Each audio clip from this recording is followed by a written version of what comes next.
berjalannya sepanjang minggu ini Bapak Ibu? Puji Tuhan. Ya, kita bersyukur sepanjang minggu ini kita masih dalam perlindungan Tuhan dan pemeliharaan Tuhan. Dan saat ini kita dapat berkumpul kembali di tempat ini, kita mau memuji dan menyembah Dia. Mari Bapak Ibu, saya minta kita untuk bangkit berdiri semua. Kita akan memulai ibadah kita. Mari kita tundukkan kepala, kita bersatu di dalam doa. Terima kasih Tuhan, terima kasih Bapa, terima kasih Allah yang luar biasa. Kami mengucap syukur buat setiap apa yang Tuhan kerjakan dalam kehidupan kami. Kami berdoa saat ini Tuhan, kami mau memulai ibadah kami. Mari Engkau Allah yang berkarya, Engkau Allah yang bekerja di tempat ini, memenuhi setiap ruangan ini. Dan kami percaya, kami yakin dengan iman hadirat-Mu turun atas setiap kami saat ini, melalui penyembahan, melalui pujian-pujian kami Bapa. Biarlah hidup kami terus dibaharui, biarlah hidup kami terus mengandalkan Tuhan. Kami mau lebih lagi dekat kepada Allah kami yang luar biasa. Terima kasih Bapa, kami mau memulai ibadah kami di dalam nama Yesus. Haleluya. Bersama kita katakan amin. Pujian ini berbuat lagi hidupku, ketenangan di hati.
Kasih Tuhan, hanya untuk memuliakan-Mu saat ini Tuhan. Kami mau lagi bersorak memuji Engkau di tempat ini Tuhan. Di dalam nama Yesus, haleluya. Sama-sama kita katakan amin. Masih berdiri Bapak Ibu, amin. Haleluya. Masih mau berdiri. Saya mau lihat tepuk tangan yang dahsyat dulu. Kita di sini orang-orang yang diberkati Tuhan. Saya mau lambaikan tangannya orang-orang yang diberkati Tuhan sepanjang minggu ini. Haleluya.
saat kita akan mendengarkan kebenaran firman Tuhan, mari kita persiapkan hati dan pikiran kita, saudara yang terkasih, menyambut kebenaran firman Tuhan saat ini.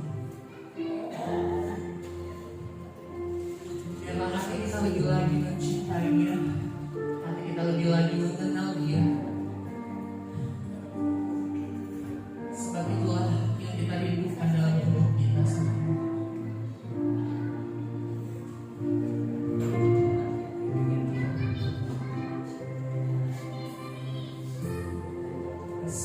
Ku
yang diambil dari Lukas pasalnya yang ke-14.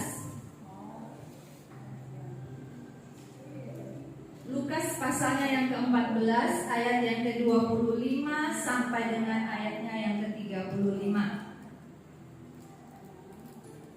Saya akan membacakannya bagi kita semua.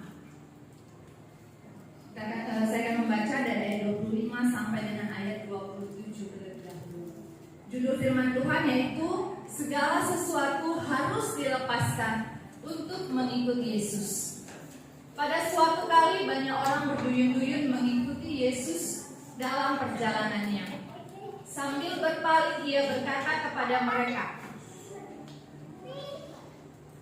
"Jikalau seseorang datang kepadaku dan ia tidak membenci bapaknya, ibunya, istrinya, anak-anaknya, saudara-saudaranya laki-laki atau perempuan, bahkan nyawanya sendiri, ia tidak dapat menjadi muridku." Ayat yang ke-27, barang siapa tidak memikul salibnya dan mengikut aku, ia tidak dapat menjadi muridku. Baik. Adapun renungan firman Tuhan hari ini Bapak Ibu Saudara yaitu berjudul harga mengikut Yesus. Ya. Dalam pembacaan kita tadi, terutama di dalam ayat yang ke-25, di sana dikatakan pada suatu kali banyak orang berduyun-duyun mengikut Yesus dalam perjalanannya. Ya.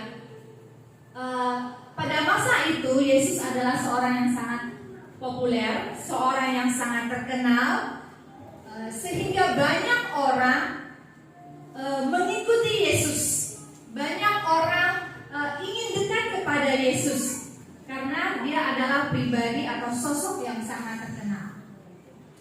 Beberapa waktu yang lalu, kalau Bapak Ibu Saudara tahu, Tanjung Pinang ya di tepi laut didatangi oleh seorang penyanyi atau artis ternama dari ibu kota, ya kan? Dan beberapa minggu lalu kalau nggak salah, dan tiba-tiba tepi laut itu menjadi penuh dengan kerumunan orang, ya untuk melihat konser, ya karena ada artis ibu kota datang. Kita bisa bayangkan betapa Yesus pada waktu itu, pada zamannya sangat populer, sehingga banyak orang-orang, ya begitu terkenalnya Yesus, banyak orang-orang ingin dekat kepada Yesus, ingin melihat secara langsung Yesus itu. Ya. Lalu Yesus melihat, berpaling ke belakang dan melihat orang banyak itu. Dia berkata kepada orang banyak itu di dalam ayatnya yang ke-26. Dikatakan demikian, "Jikalau seorang datang kepadaku dan dia tidak membenci bapaknya, ibunya, istrinya, anak-anaknya, saudara-saudaranya laki-laki atau perempuan, bahkan nyawanya sendiri, ia tidak dapat menjadi muridku." Bapak Ibu Saudara, kalau kita baca sepintas, ayat ini sepertinya kok kayaknya nggak wajar gitu ya. Tetapi maksud ayat ini bukan kita itu mengupayakan untuk membenci bapak ibu kita, bukan kita mengusahakan kebangkrutan keluarga kita, atau bukan kita merencanakan yang jahat kepada orang-orang yang kita kasih, bukan. Tetapi Yesus berkata kepada orang banyak demikian, maksudnya adalah bahwa Tuhan itu tahu kita itu sangat mencintai keluarga kita. Ada nggak di sini yang nggak sayang sama keluarganya, sama suami, istri, bapaknya, ibunya, atau mungkin anak-anaknya? Saya rasa tidak ada. Semua kita sangat mengasihi keluarga kita. Jadi Tuhan itu tahu betapa kita mengasihi keluarga kita.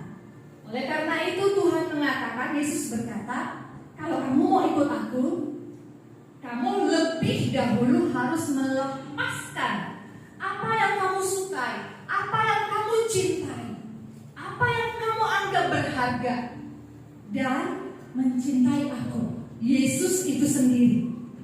Kita diminta untuk mencintai Yesus lebih dari apapun yang kita banggakan, mencintai Yesus lebih dari apapun yang kita yang menjadi kesenangan kita, menempatkan Yesus yang utama dalam kehidupan kita, ya.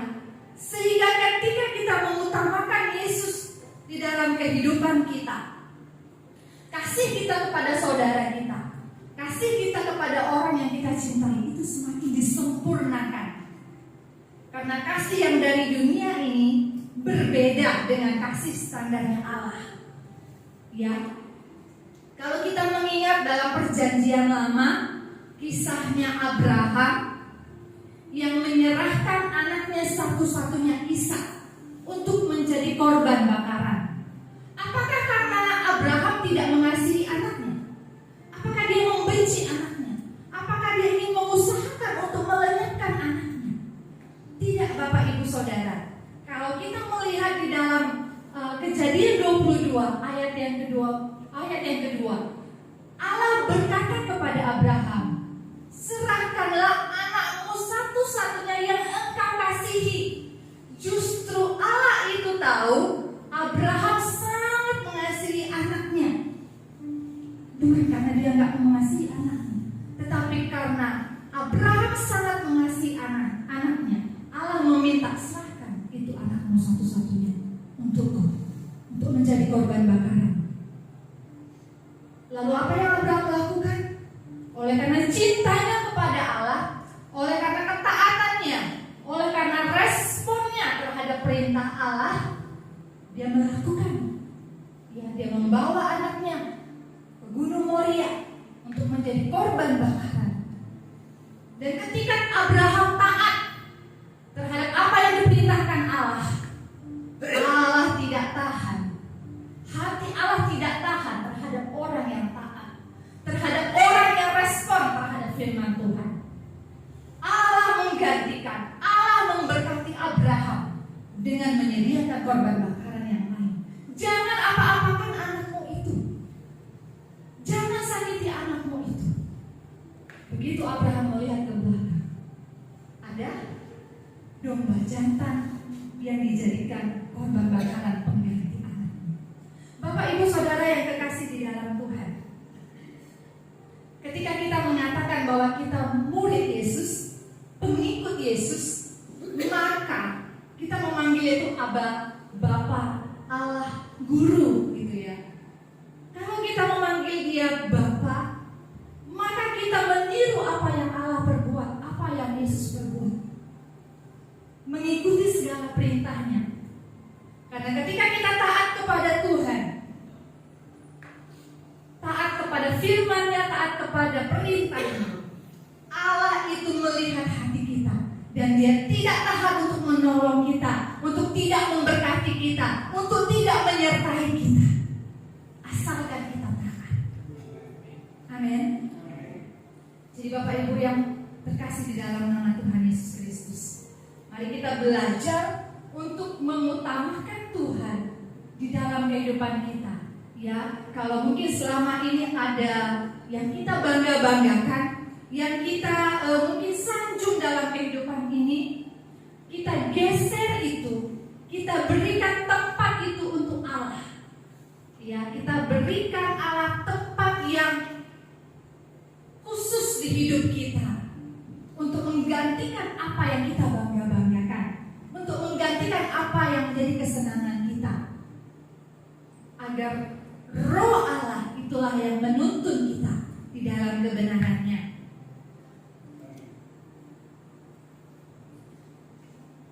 Lalu Bapak Ibu Saudara yang terkasih di dalam Tuhan, kalau yang pertama syarat untuk menjadi pengikut Yesus atau murid Yesus adalah taat. Lalu yang kedua Bapak Ibu Saudara, kita akan melihat di dalam ayatnya yang ke-28 sampai dengan ayatnya yang ke-30. Demikian firman Tuhan. Sebab siapakah di antara kamu yang kalau mau mendirikan sebuah menara tidak duduk dahulu membuat anggaran biayanya? Kalau cukup uangnya untuk menyelesaikan pekerjaan itu, supaya jikalau ia sudah meletakkan dasarnya dan tidak dapat menyelesaikannya, jangan-jangan semua orang yang melihatnya mengejek dia, sambil berkata, orang itu mulai mendirikan, tetapi ia tidak sanggup menyelesaikannya. Oke, sampai ayat 30 dulu. Bapak Ibu Saudara yang terkasih di dalam Tuhan, membangun sesuatu pada umumnya, ya, misalnya itu membangun rumah, membangun ruko atau bangunan lainnya atau bahkan menara seperti yang dikatakan ini, tentu kita akan duduk membuat perencanaan. Bahan yang dibutuhkan, mau buat seperti apa, detailnya seperti apa, biaya yang dibutuhkan sampai selesai seberapa besar. Ya, dihitung cukup nggak, bisa nggak, mau semewah apa, cukup nggak dananya? Oh nggak cukup, dikurangi, ya buat yang sederhana, ya supaya apa? Supaya ketika pembangunan itu dimulai bisa diselesaikan sampai tuntas, bukan setengah-setengah. Ya, kalau Bapak Ibu sudah ada keliling Tanjung Pinang, mungkin banyak melihat bangunan-bangunan atau proyek-proyek mangkrak, ya nggak selesai. Baru berdiri tiang tiang corannya, tapi belum ada dindingnya. Banyak itu Tanjung Pinang, ya. Banyak proyek mangkrak nggak selesai. Nah, firman Tuhan ini luar biasa, Bapak Ibu Saudara. Tidak cuma mengurusi kerohanian, tidak cuma mengurusi keluarga, ya, tetapi Yesus itu, firman Tuhan juga mengurusi soal proyek pembangunan, ya. Jadi di zaman Yesus sendiri itu sudah disampaikan, kalau kamu mau bangun, hitung dulu anggarannya, ya, sedetail itu firman Tuhan. Jadi firman Tuhan itu mencakup seluruh aspek kehidupan, bukan cuma agama, sosial, politik, bahkan infrastruktur pun sudah dituliskan. Bagaimana caranya? Yaitu hitung anggarannya, buat perencanaan yang baik. Luar biasa firman Tuhan, Bapak Ibu Saudara, ya. Supaya, ya, apa? Ya, supaya kalau bangunan itu nggak selesai, kamu nanti diejek orang. Tuhan itu memikirkan perasaan. Nanti orang ejek kamu, dia bisa membangun, bisa memulai, tapi nggak selesai, pasti uangnya nggak cukup, gitu kan? Ya, jadi Yesus itu memikirkan seperti itu. Oleh karena Yesus berkata, duduk, hitung anggarannya. Jadi maksudnya di sini Bapak Ibu Saudara, di dalam kita mengiring Yesus, kita akan membuat keputusan. Saya mau ikut Yesus. Di sini adalah kita harus punya komitmen bahwa ketika kita mengatakan ya, saya mau ikut Yesus, maka kita harus mengikut Yesus sampai selesai, sampai tuntas, sampai hembusan nafas terakhir.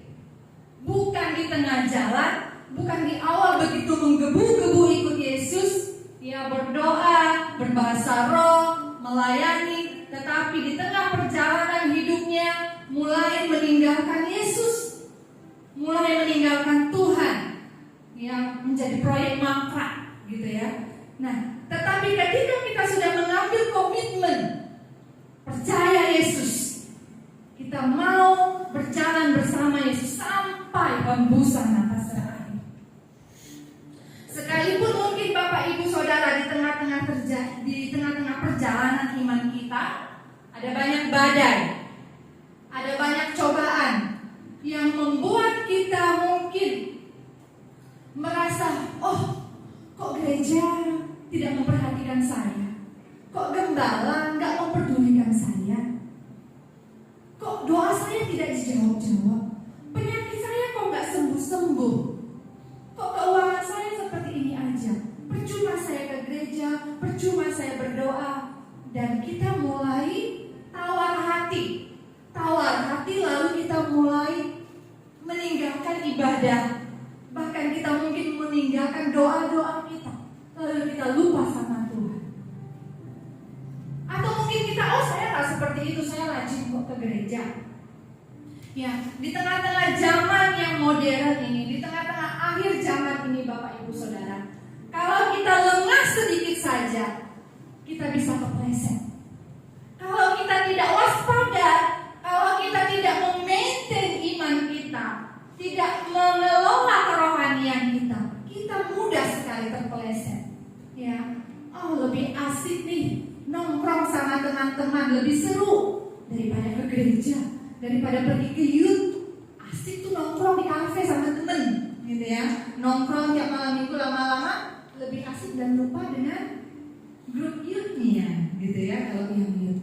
Atau mungkin kita sibuk dengan pekerjaan. Kesibukan kita membuat kita beralasan, aduh saya sibuk sekali, saya gak sempat ke gereja. Pekerjaan saya banyak, saya harus kerjakan ini, saya banyak job, saya banyak proyek yang harus saya kerjakan. Dan itu menarik kita jauh dari pertemuan ibadah, membuat kita bahkan mungkin melupakan doa-doa kita. Tanpa kita sadari Bapak Ibu Saudara, kita gak lagi menganggap Tuhan itu penting dalam kehidupan kita. Yang penting di pekerjaan di depan mata saya banyak nih, ya, banyak can ya, banyak job, ya, banyak duit gitu ya. Sudahlah nanti aja itu, nanti bisa ke gereja bisa. Nah, nanti bisa. Lama-lama tanpa kita sadari Bapak Ibu Saudara, kita mulai memudar, ya. Iman kita mulai memudar, ya, semangat kita memudar untuk mengikut Yesus, dan kita mulai larut dengan kesibukan kita. Jadi Bapak Ibu Saudara yang terkasih di dalam nama Tuhan Yesus Kristus, mari ketika kita membuat keputusan untuk mengikut Yesus, apapun situasinya, apapun kondisinya, tetap berjalan bersama dengan Tuhan sampai amin. Sekalipun Bapak Ibu Saudara mengiring Yesus itu tidak mudah, ya, ada batu-batu kerikil, ya, ada persoalan, tetapi kita setia, seperti Abraham tadi, dia taat dengan firman Allah, dia respon dengan firman Allah, dan Allah memberkati hidupnya.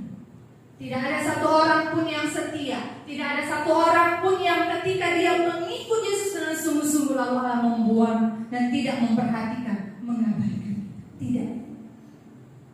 Di tengah-tengah gerusan zaman yang begitu cepat, yang begitu modern, mari kita menjaga iman kita, rohani kita, untuk tidak memudar, untuk tetap menyala di dalam Tuhan, untuk tetap mencari Tuhan, mengutamakan Tuhan di dalam kehidupan kita. Amin. Lalu kita juga akan melihat poin yang ketiga Bapak Ibu Saudara. Kalau yang kedua dikatakan ketika kita membuat keputusan untuk mengikut Yesus, kita harus menyelesaikannya sampai akhir. Maka yang ketiga di dalam ayatnya yang ke-31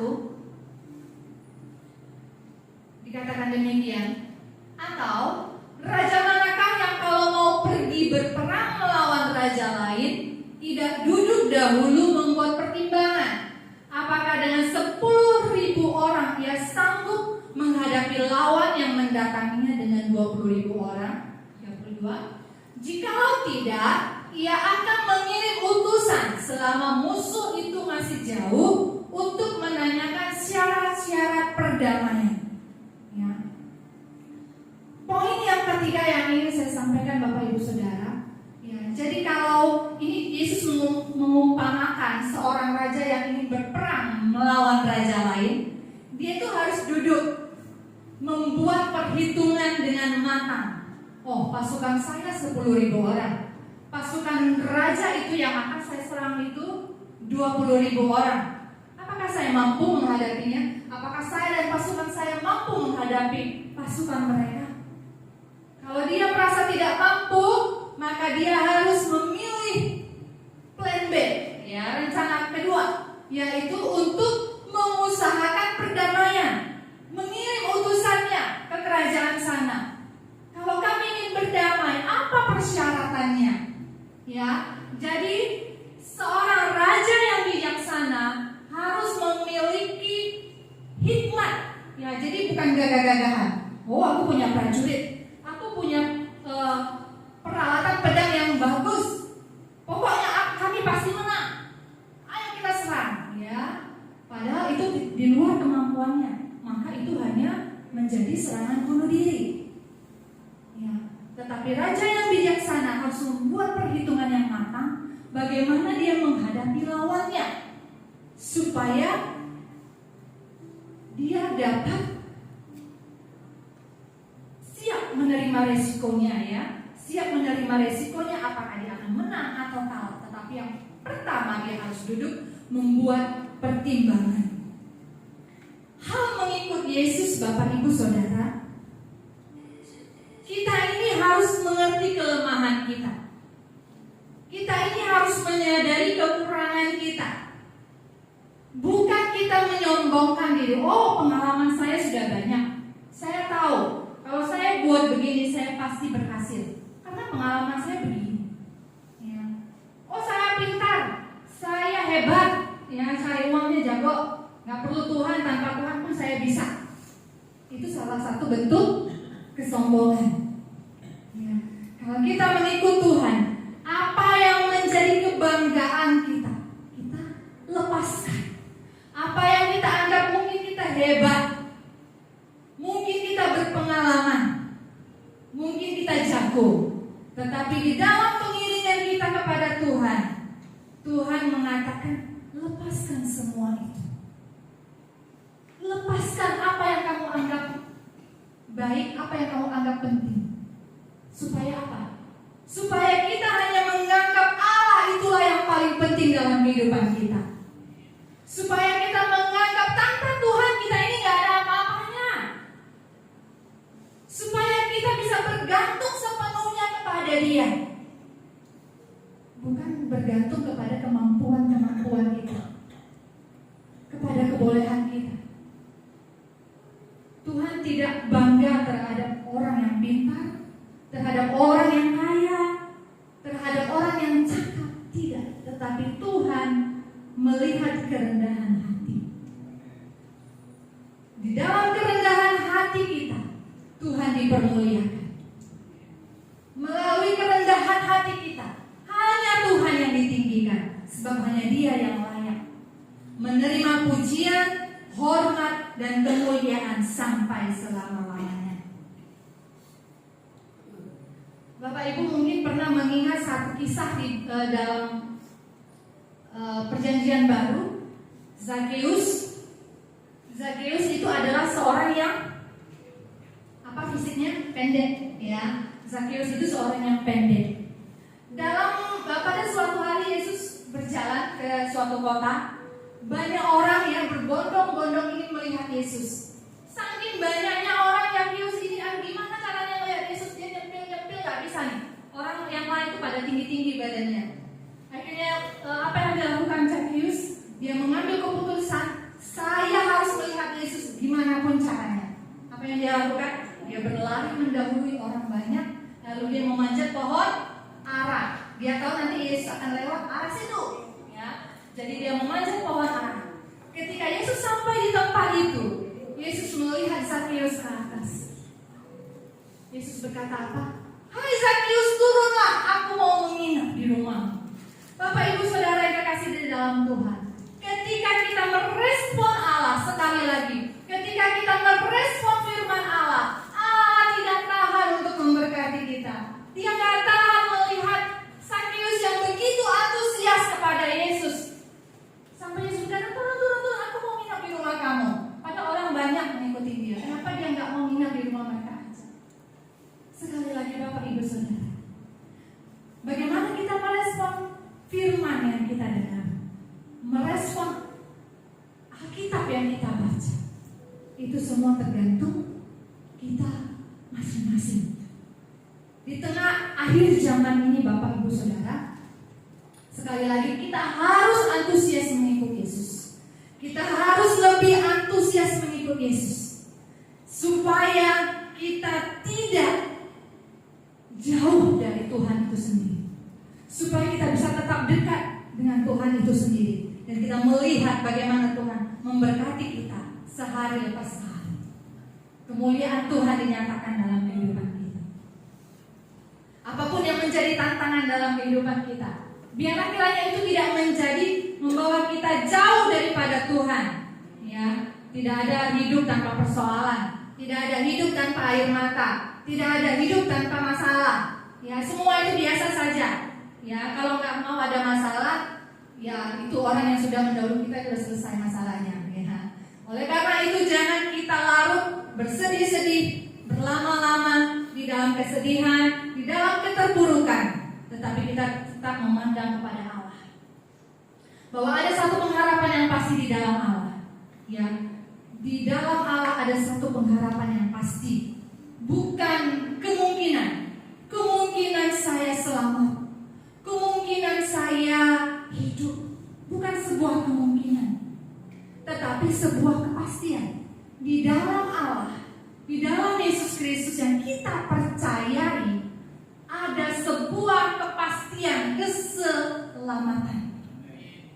Bukan kemungkinan saya selamat, kemungkinan tidak. Tergantung apa yang saya buat di dunia ini, bukan kemungkinan, tetapi sebuah harapan kepastian. Kita memiliki kepastian di dalam Tuhan bahwa kita akan ada di langit yang baru, bumi yang baru, tempat di mana Allah Bapa kita berada.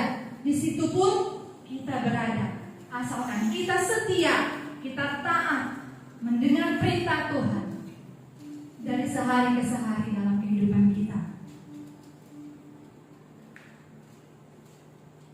Bapak Ibu Saudara yang terkasih di dalam Tuhan,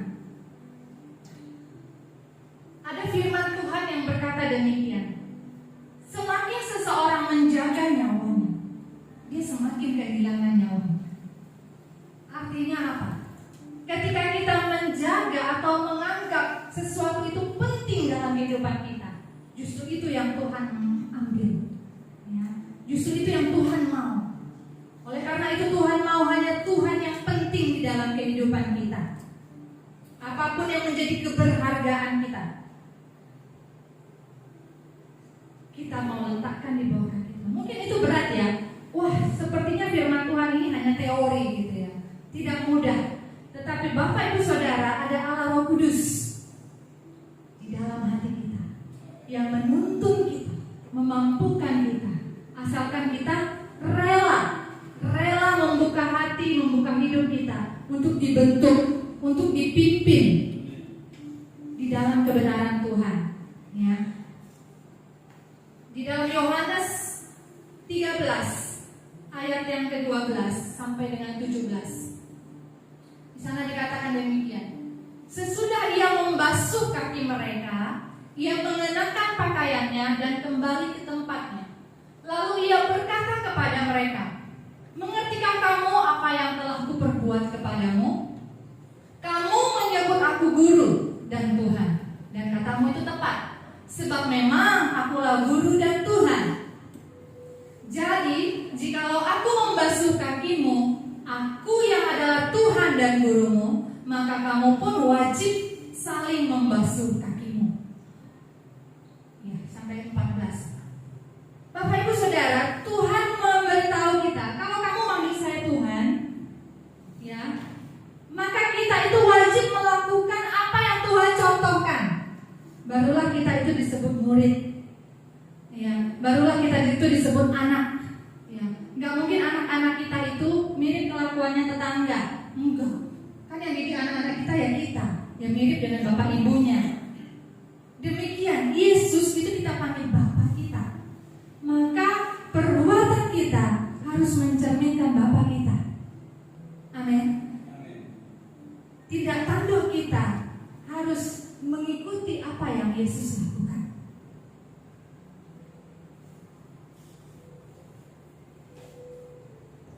Bapak Ibu Saudara yang terkasih dalam Tuhan, di tengah-tengah akhir zaman ini, mari kita terus menjaga iman kita kepada Tuhan. Mungkin Bapak Ibu berpikir seperti ini: saya ini bukan hamba Tuhan, saya ini bukan pendeta, ya. Kalau hamba Tuhan, kalau pendeta, sama seperti Rasul Paulus, sama seperti Apolos, mereka tugasnya itu apa?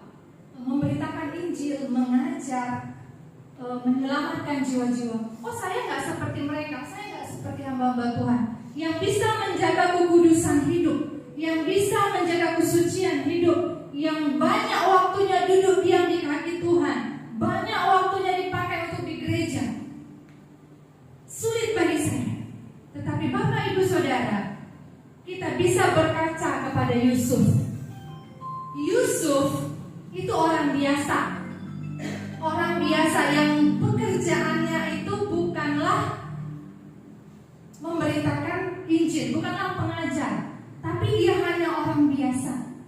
Tetapi Yusuf tetap berinteraksi dengan orang, dia tetap melakukan pekerjaan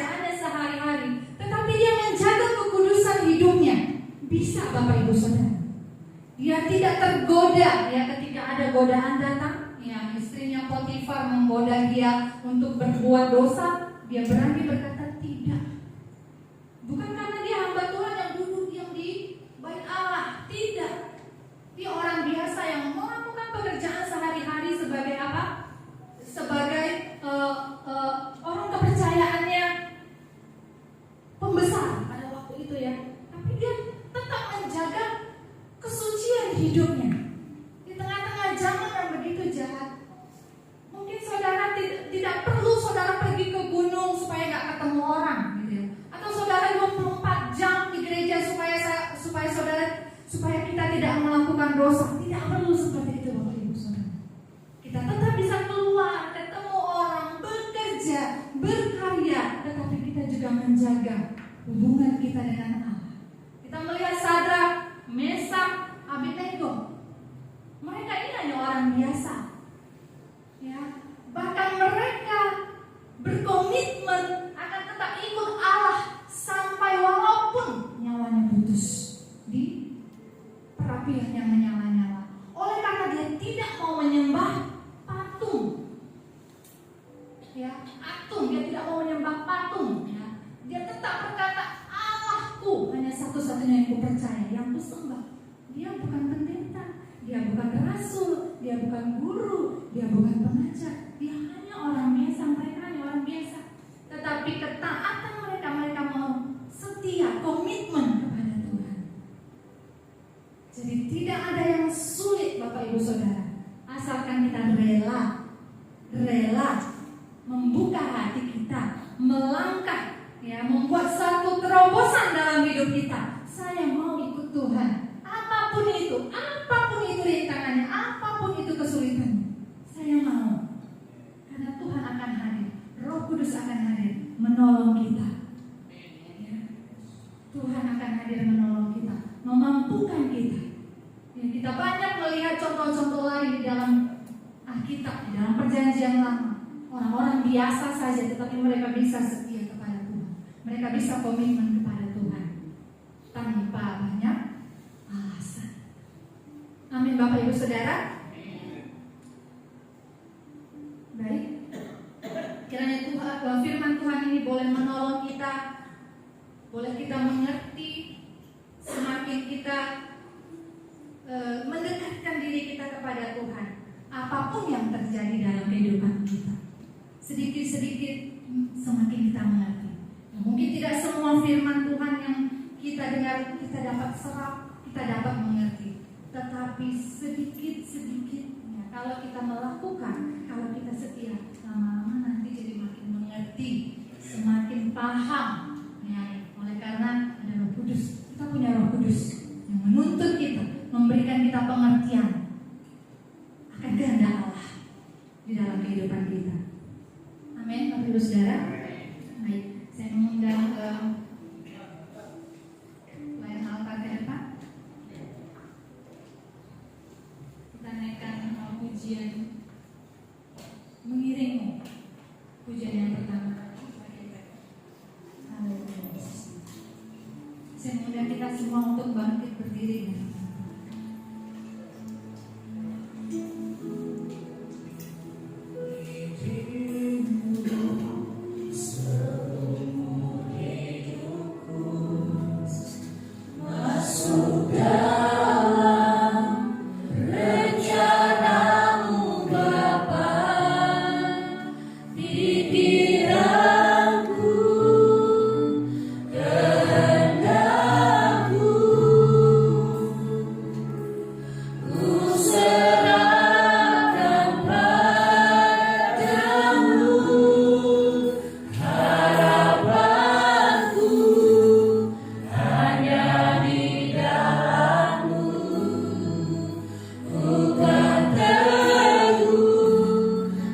Bersamamu Tuhan.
Berikanlah